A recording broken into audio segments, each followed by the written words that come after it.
Ladies and gentlemen, quantum physics is weird. Even one of its most prominent protagonists, Richard Feynman, once said that he is sure that nobody understands quantum mechanics. Funny enough, only 1 year later, he won a Nobel Prize in Physics for his achievements in quantum electrodynamics. To understand the measurement problem, we have to understand the following fact. There is only one rule in physics. A theory has to lead to predictions that can be tested in experiment. If the prediction and the experimental data do not agree to a certain level of accuracy, then the theory has to be modified or buried on the graveyard of dead ideas. Maybe next to string theory. The measurement problem is exactly such an inconsistency with experimental data. Let's see how this works. Standard textbook quantum mechanics. The theory you learn at school or university is in principle very easy, because there are just two important objects. The wave function, which is by definition a complete description of the state of a physical system, and the Schrödinger equation that tells us the time evolution of the wave function. If we bring those two things together, quantum mechanics predicts that if we measure the state of a quantum system that is in a superposition of two states, for example, an electron that is spin up and spin down at the same time, then the measurement device gets entangled with the electron and you see a device simultaneously showing two different measurement results at once. Fact is, we never see that. So clearly, standard quantum theory is inconsistent with experiment and should therefore die. But we really do not want to give up on quantum mechanics.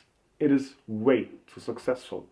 So, are there any solutions to the measurement problem to save quantum mechanics? Well, there are, but pretty much all of them are just crazy.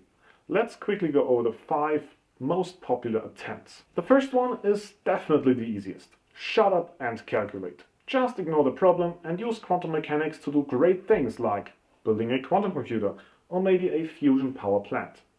In fact, this is what probably most people do, because I guess universities and companies do not want their people working on the interpretations of quantum theory because there is really no money to be made.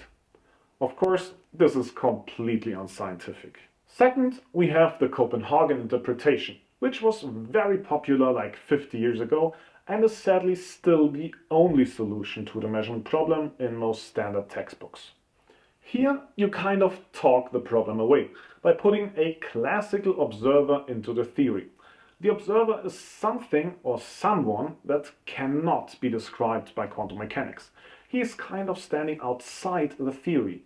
And the moment this observer looks at the electron measurement device system, the state mysteriously collapses to either spin up or spin down with some probability each. There is at least one very big problem with the Copenhagen interpretation.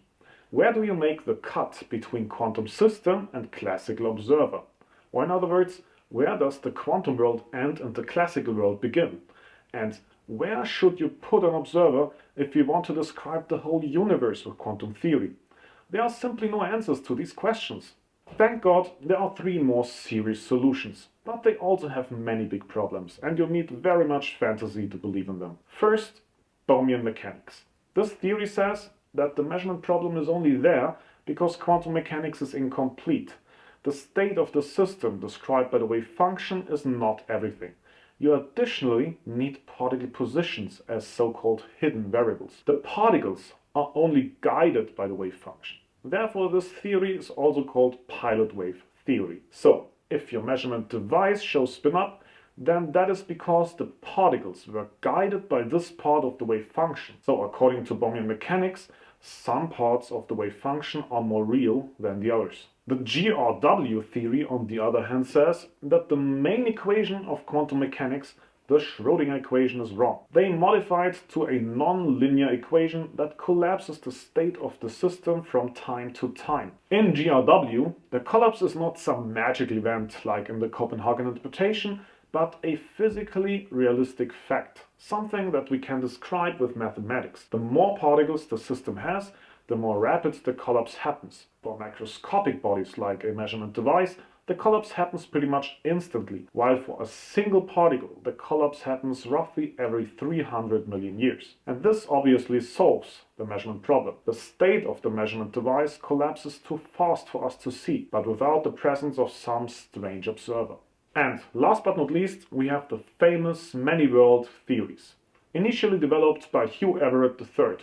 Here you basically say that standard quantum mechanics is correct. The wave function and the Schrödinger equation are all you ever need. The reason why we do not see two measurement results at the same time is branching. Every time we make a measurement, the wave function of the universe splits or branches into many different worlds that can never interact with each other anymore because of decoherence. If you measure the spin of an electron and you get spin up, then in a different world, the same U will get spin down. Well, I told you that you wouldn't need much fantasy, didn't I? So we have ignorance, Copenhagen, Bohmian mechanics, GRW and many world theories. But there are still more possibilities. What is your favorite solution to the measurement problem? Write it into the comments, and if you enjoyed the video, like and subscribe to the channel. See you next time.